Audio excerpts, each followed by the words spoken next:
정확하게 얘기한 거는 이제 거룩한 부담감.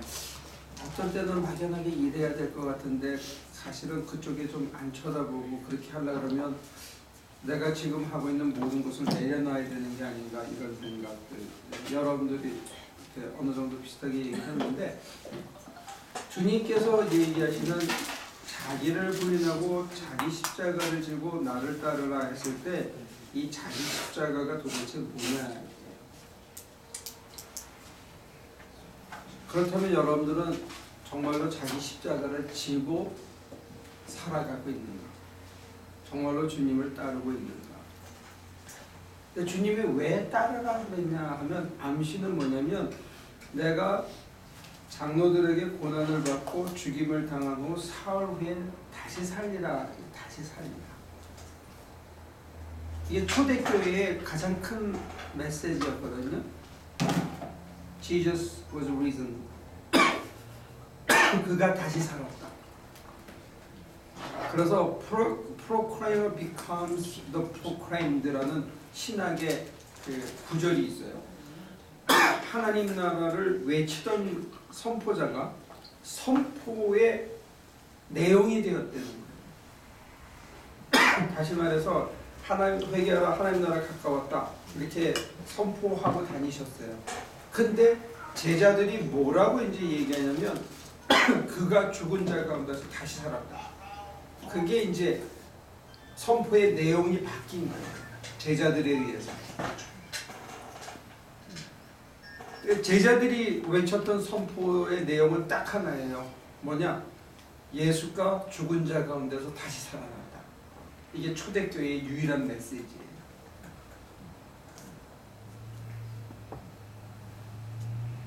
우리가 암시 받는 거는 뭐냐? 주님께서 너희가 나를 믿는 자는 죽어도 살겠고 살아서 믿는 자는 영원히 살리라 그러셨거든요.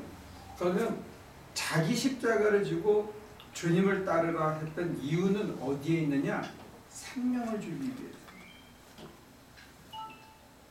죽어도 살겠고 살아서 믿는 자는 영원히 살리라. 죽은 자 가운데서 다시 살아났다.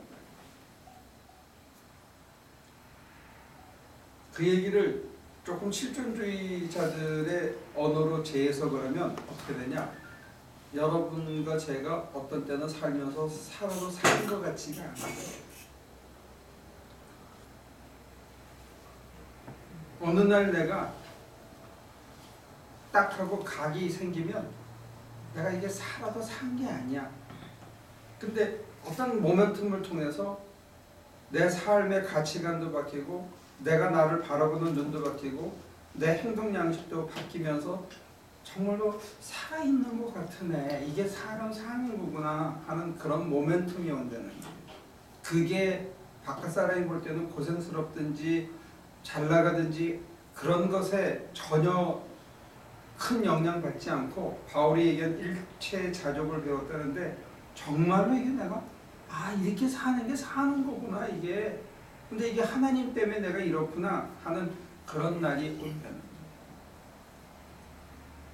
그걸 주기 위해서 십자가를 지고 자기를 따르라. 그 예표가 뭐냐면 영광스럽게 보이는 거예요. 그 예표가 뭐냐면 저는 내 사랑하는 아들이다. 근데 그 예표가 뭐냐면 산에서 머물지 않고 산 밑으로 내려오는 거예요. 지금 이게 마태복음 16장 17장의 구조에서 설명하는 십자가를 져야 하는 이유고 십자가를 지고 난 다음에 어떤 일이 벌어지는가를 얘기해주고 있어요. 산에 머물지 않아요. 영광스럽게 변했는데 모세와 엘리야와 더불어 있는 그런 존재가 되는 거예요. 그 길에 이르는 게 뭐냐? 그게 자기 십자가를 지는 거예요. 각자에게 십자가가 달라요. 근데 그걸 지면 하늘로부터 너는 내 사랑하는 아들이다, 내 마음에 맞는 자다 하는 소리를 들으면서 사는 거예요. 그래서 내 모습이 모세처럼 엘리야처럼 영광스럽게 변해요. 근데 나는 산에서 머물 이유가 없어. 낮은 곳으로 임하는 거예요. 그래서 귀신을 내쫓고 병든 자들을 위해서 자기 인생을 주는 거예요. 근데도 자기 속에는 어떤 일이 벌어지냐? 정말로 사람이 처음으로 내가 살아있는 것 같아. 이게 부활의 삶이에요. 부활의 삶에 이르기 위해서는 져야 하는 게 십자가예요.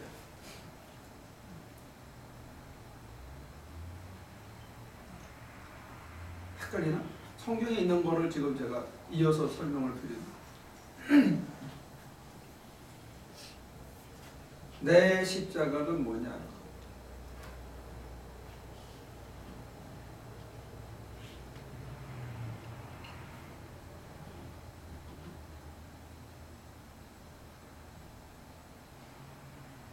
누가 제가 이제 차를 타고 가니까 목사님 때 여기 똥차를 타고 다니세요 그러더라고요. 그래서 내 차에 똥 실렸냐? 아니요. 뭐 저기 봐봐 지금 마침 저 차 가네. 근데 세니테이션 하는 그 차가 멀쩡한 게 지나가. 저런 걸 그렇게 부르는 거야. 그 얘기 뭐냐? 거기에 뭐가 실렸느냐가 중요해. 그게 그 사람의 정체성이에요. 누가 가식을 계속 한다 그러면 사기꾼이 되는 거예요.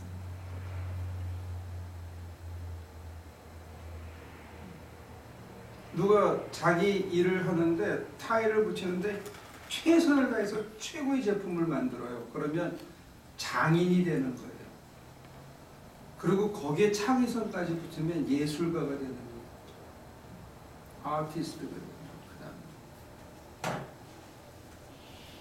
뭘 하느냐가 그 사람을 구성해요. 어디로 가느냐에 따라서 그 사람의 됨됨이가 결정이 돼요. 뭐 하고 다니느냐, 어디를 다니느냐, 그게 그 사람이에요. 근데 거기에 혼신을 다하느냐, 아니면 적당히 하느냐에 따라서 가식하거나 가짜가 되기도 해요. 올인 하느냐에 따라서 그 사람이, 그래서 옛날에는 doing하고 being이 따로 났어요. 그래서 신학을 할 때도 우리는 어떻게 했냐면 예수의 본성, who was Jesus, and then work of Christ, 그리스도의 하신 사역, 일, 이걸 둘로 나눴었어요. The person of the Jesus, person of Jesus. 그러니까 예수의 인격성, 그 다음에 그리스도로서 하신 일 둘로 나눴는데 이제는 안 나눠요. 왜냐하면 doing becomes becoming이 돼요. doing하고 being이 이게 put together 되는 그 순간을 becoming이라고 해요. 뭐뭐가 되어지는 게 그 일을 통해서. 그 일을 하면서 그 사람이 결정나지는 거예요. 그 생각하면서 그 사람이 결정되어지는 거예요. 그 말하면서 그 사람이 그 순간에 결정되어지는 거예요. 그걸 먹으면서 그 사람이 결정되어지는 거예요. 그게 안 나눠진다는 거예요. 여러분들이 어디로 가느냐, 뭘 하시느냐, 무슨 꿈을 꾸시느냐, 그 꿈이 얼마나 성실하냐, 자기 생각대로 사느냐, 그 생각대로 최선을 다하느냐, 이게 자기를 결정한다는 거예요.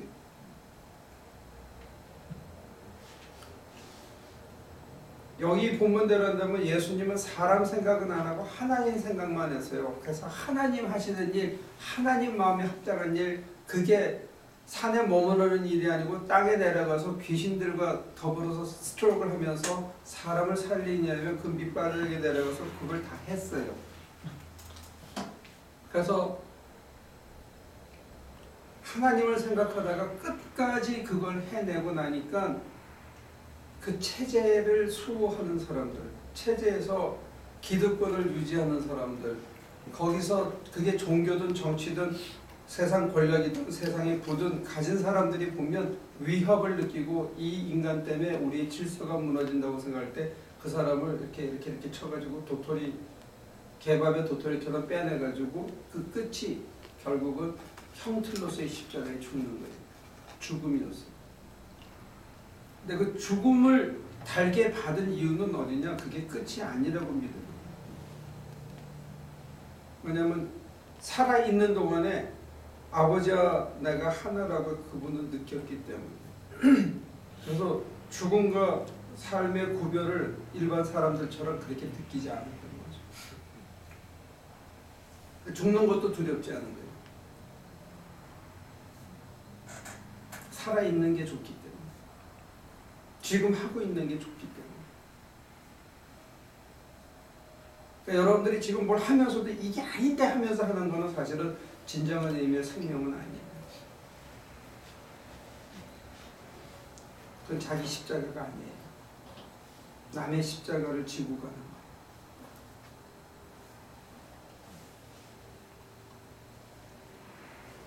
자기 인생을 못 살고 있는 거예요. 남의 인생을 그냥 연기하듯이 이러저러한 것에 맞춰서 살고 있는 거예요. 그 얘기는 자기 부인하지 못했기 때문에 자기를 철저히 부인하면 십자가를 질 수밖에 없어요. 그게 사는 길이기 때문에. 그게 자기가 되는 길이기 때문에.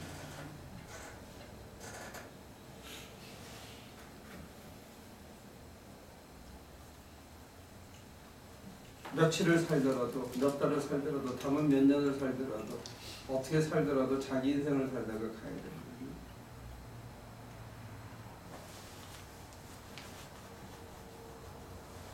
그렇게 얘기하면 많은 사람들이 아 그래 그래서 이제부터 이렇게 나오거든. 근데 그건 아니야. 그 얘기하는 게 아니라고.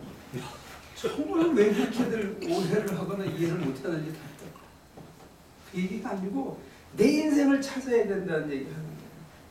자기 인생을. 주님이 우리 각자에게 준 고귀한 인생을 찾으려는 거예요.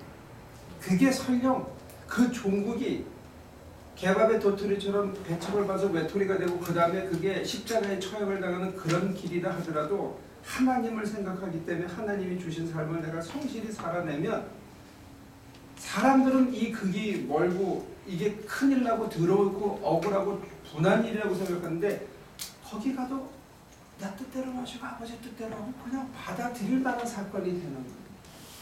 그것마저도 거기서 생사가 촉구되는 거죠. 죽음도 두렵지 않게 되는 거예요. 그래서 죽는 것보다 무서워가지고 쳐다보지도 못했던 일도 그냥 할 만한 일이 되는 거예요. 그러니까 그 일을 하면서 사는 게 좋아지는 거예요.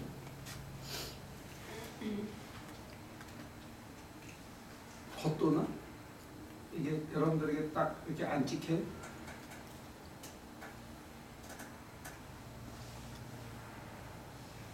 얘기가 이렇게 맴돌고 있는 느낌이다. 볼사이를 못 때리고.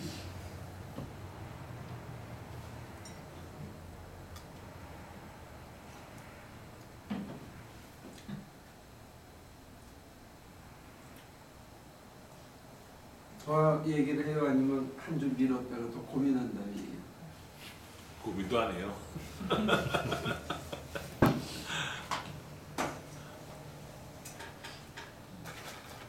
근데 심각하게 기도하고 심각하게 고민했으면 좋겠어요.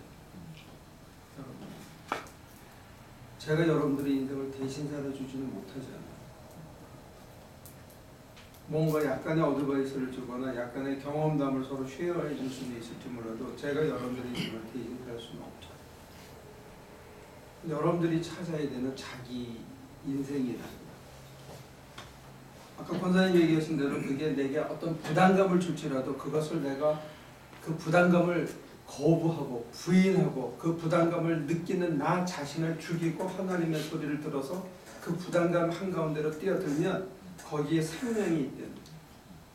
그래서 아 이렇게 사는 거였는데 내가 진작 이렇게 할 수 있으면 비로소 자기 인생을 찾은 거예요. 그게 뭔지는 몰라도. 그리고 자기를 부인하기 전에 보면 그게 굉장히 고통스럽고 많은 걸 포기해야 되고 정말 억울하게 사는 것처럼 보일 수도 있는데 자기를 부인한 다음에 거기에 뛰어들면 이것도 사람 사는 거고 이것도 내가 받아들일 만한 거고 처음으로 내 속에 행복감이 찾아온다면 그 행복감으로 인해서 다른 것들이 생사가 극복되는 만큼 다른 구별이 다 없어지는 거예요. 그래서 다 받아들여지는 거예요. 그래서 하루하루를 그냥 성실히 자기를 발견하고 자기를 누리고 자기를 향유하면서 사는 거예요. 자기를 찾은 거예요. 내가 어디로 가야 되는지를 비로소 찾았기 때문에. 그게 주님 따르는 길이에요. 그래서 주님이 우리한테 십자가 지라고 합니다.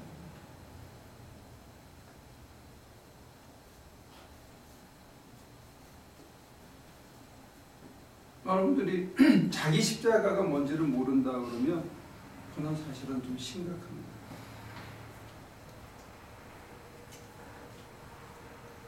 목사님 언제 아셨어요? 목사님의 십자가. 언제 그 십자가가 구체적으로? 그거는 점점 연그러지는 것 같아요. 지금 내가 느끼는 내 십자가의 정체성에 대한 자기 이해하고 5년 전, 10년 전은 조금 다른 것 같아요. 내가 지금 보다 선명하게 알고 있다고 지금은 고백할 수 있을지 모르죠. 근데 그 5년 전에, 10년 전에 내가 그 인식이 없었다면 여기까지 안 왔을 거예요.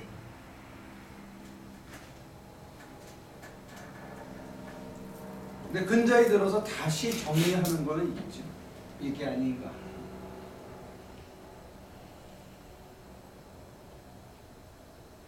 컨닝을 하려고 그런 게 아니면 제 경험을 쉐어해줘야 될 때가 온 거예요.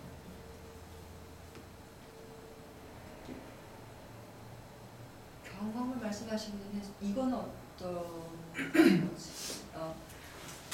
아까 예수님의 십자가 그를 빼고서도 저는 여전히 제가 저 자신을 부인하는 게 여전히 버겁고 힘들고 그래서 그게 제 십자가인 것 같거든요. 아무리 부인해도 다시 솟아오르고 하는 건데요. 그러면 그거가 십자가가 지금의 저로서는 십자가가 아닐까요? 그냥 아직도 여전히 자기 부인을 다 못하고 있는 거에 머무르는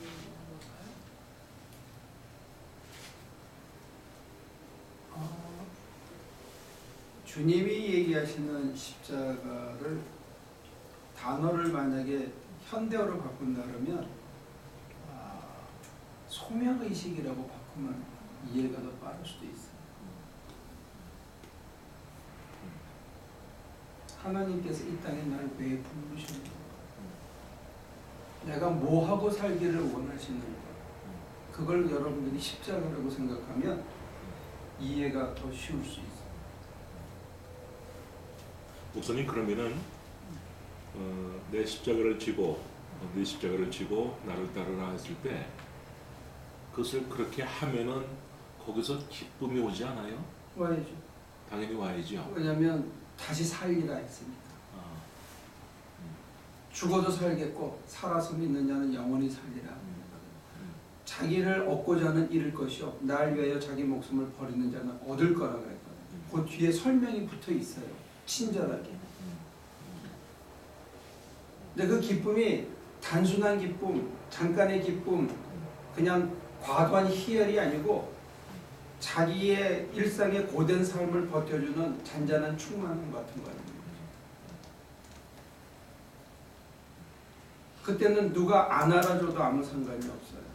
누가 나를 칭찬하지 않아도 아무 상관이 없어요. 세상이 나를 어떻게 봐도 전혀 큰 상관이 없어요. 왜냐하면 내 아버지가 내 안에 그렇게 얘기하시거든요. 내 사랑하는 아들아, 저는 내 마음에 합당한 자다 하는 하나님의 소리가 들리는데요.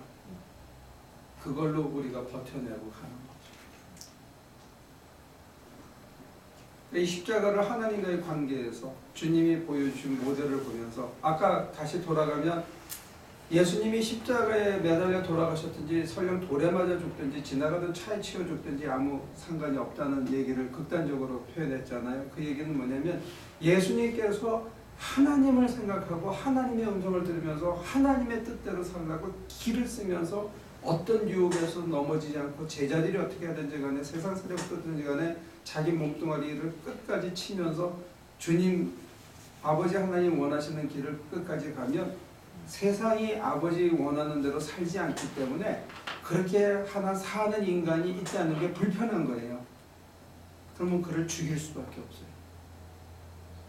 한 시대의 마틴 루터 킹 주니어가 하나님의 뜻에 사로잡혀서 그렇게 살려고 하면 이 시대는 사람을 죽일 수밖에 없어요. 보네포라는 사람이 하나님의 뜻대로 살려고 길을 쓰면 그 사람을 죽일 수밖에 없어요. 근데 그 죽음에 임하는 사람은 환상을 봐요. 뭘 보냐면 세마포 옷자락의 뒷모습을 보는 거예요. 그래서 그걸 따라가는 거예요. 자기는 따라가기 때문에 총탄이 죽음을 가르지만 세상 사람들에게는 삶과 죽음의 경계가 보이는데 그 사람은 그냥 그걸 보고 그냥 지나간 것뿐이에요.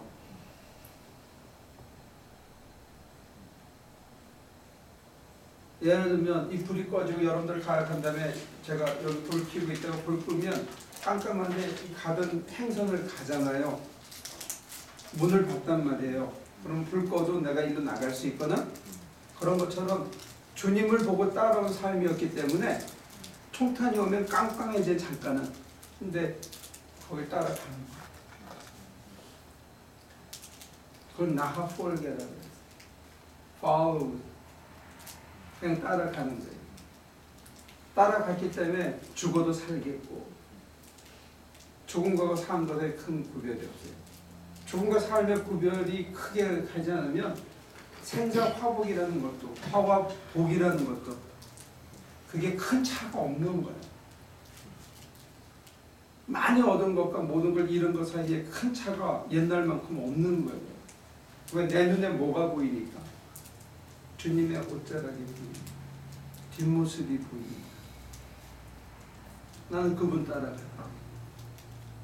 그래서 그냥 넘어간 거야.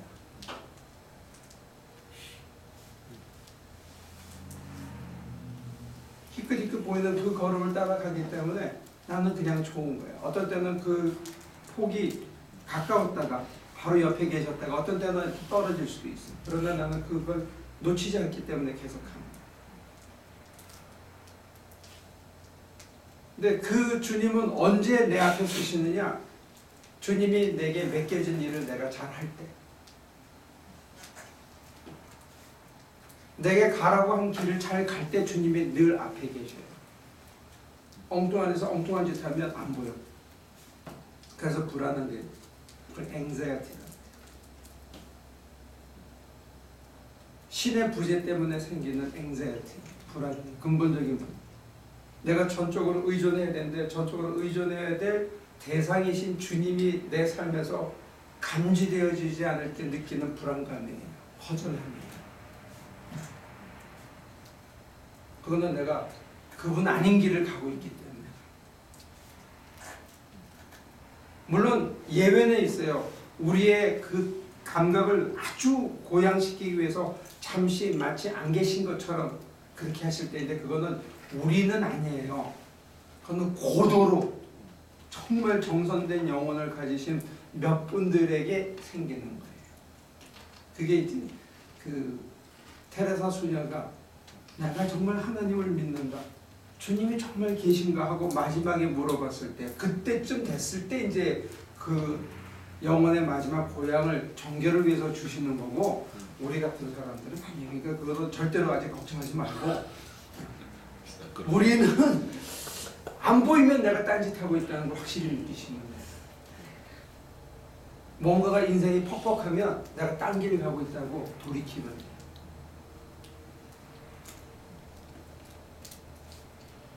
자기 십자가를 찾아야 돼요. 아까 모니터 씨가 물어봤으니까 제가 근데 제가 처음 소명을 받을 때 목사를 가리키는 목사 이렇게 받았어요. 전 그걸 내 소명으로 생각했어요. 내가 가야 할 인생이라고 생각했기 때문에 다른 거를 포기한 거예요. 포기할 때 참 힘들고 아팠어요. 그래서 공부를 했고 학위를 받은 다음에 내가 뒤돌아보니까 내가 주님 때문에 학위를 한 게 아니더라고요.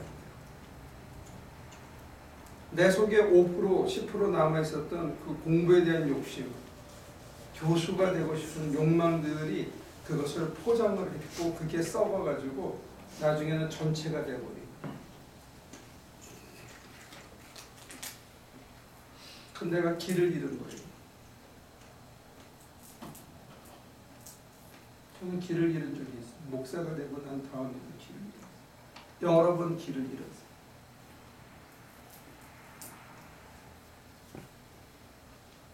지금 제가 목수 짓을 하면서 목사를 하고 있잖아요. 그죠? 근데 저는 주님께서 주신 목사를 가리키는 목사로서의 그 소명은 변하지 않았다고 보고 그게 제 정체성이라고 생각을 해요. 근데 정말로 목사에게 뭘 가리킬 수 있는 목사가 되느냐, 어떤 컨텐츠를 했을 때 저한테 있어서는 왜 하필이면 지금 이 시대에 이런 삶을 원하시는가, 이게 목사들을 가르치기 위해서 거쳐야 되는 여정이라고 저는 받아들이는 거예요. 오늘 이 시대의 목사들은 가난하게 살아야 된다고 봐요. 그래서 저한테 이런 훈련을 시키신다고, 이런 삶을 주셨다고 제가 받아들여요. 제가 이 삶을 정말로 제대로 살아내서 많은 사람들이 같이 갈 수 있는 길이 되면 저를 죽이려고 그럴 거예요. 저는 지금 하나도 안 유명하고 식당 가서 밥을 먹어도 아는 사람이 없으니까 이렇게 잘 살고 있는 거예요. 아직은 정결치 않은 거예요.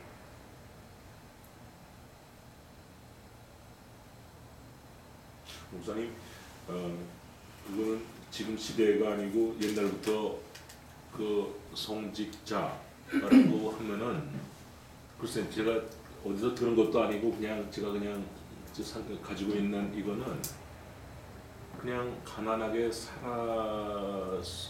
사는 것, 가난하게 사는 것. 그러니까 you are forced to be poor가 아니고 we have chosen, I have chosen to be poor.